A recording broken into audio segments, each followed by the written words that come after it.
Welcome back for a final time this season in HTSN, our Friday Football Frenzy Mick game of the week. These teams going to the postseason. Our coverage schedule ends right here. Ended with a good one tonight. Again, second straight year that LC comes in under 500. Gives Carmel a pretty big battle. Carmel led 28-7, 35-14. LC didn't go away. 35-26 our final score in this one. Greg Rakestraw, Mark Janes with you. We'll have highlights for you in a moment, but we've kind of had a chance to recap this one, kind of knowing what the outcome is going to be despite LC hanging tough until the end. A quick kind of look back at the season, the way the mixed season unfolded for us here in 2015, Mark. Well, again, as we said, Center Grove, they go undefeated, win their first outright MIC-conference title. But the gap between Center Grove, Carmel, Warren Central, I just don't think it's that great. As far as when these schools might bump into each other, some of the heavy hitters from the MIC, you've got Pike and Ben Davis that will see each other next week in sectional number 5. Warren Central, different sectional alignment this year. They're in sectional number 7.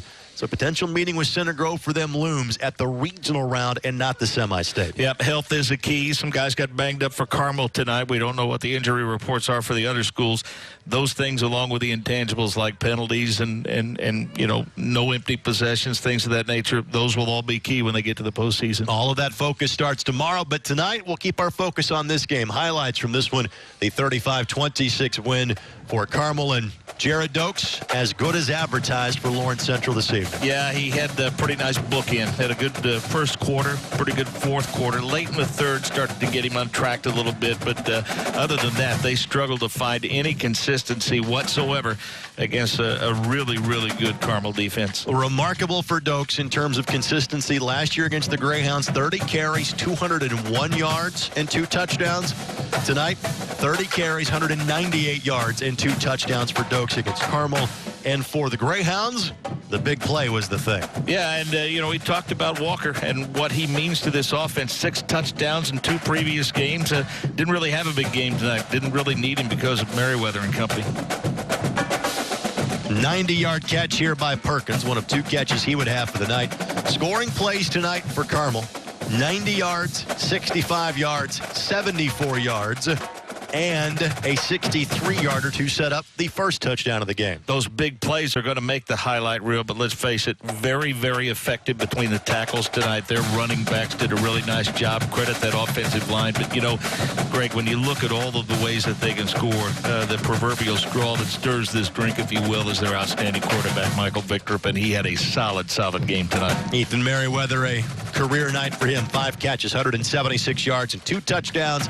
And those touchdown tosses came from Michael Victrop. 13 for 19, 356 yards passing, and 3 passing touchdowns for Michael Victrop this evening. He finishes the regular season with 20 touchdowns and just 2 interceptions. The Lawrence Central Bears begin sectional 6 play next week as they take on Cathedral. Other half of that bracket, North Central and Lawrence. North with the winners meeting the following Friday for a sectional championship.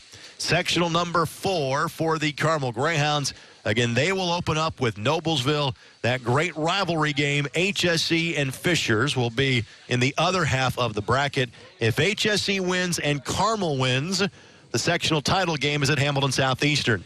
If Fishers and Carmel both win, the championship game is at Carmel Stadium. If you're going to win a state championship, you have to do it with really good defense. Therefore, you got to think Carmel likes their chances going into the postseason. As high-powered as their offense is and as balanced as it is, that's an awfully good defense. Well, plenty of thank yous and kudos to go around, my friend. Same here. Thank you. Great job. We'll see you in the fall of 2016. Thanks to the folks behind the scenes at RTV6, guys like Larry Blackerby, Paul Montgomery that get behind this project, Dave Schmiedel, Seth Keever, so many other people, too many to name from a technical standpoint, not to mention the sports staff for the time they put in, guys like Brad Brown, Dave First, and Michael Grady.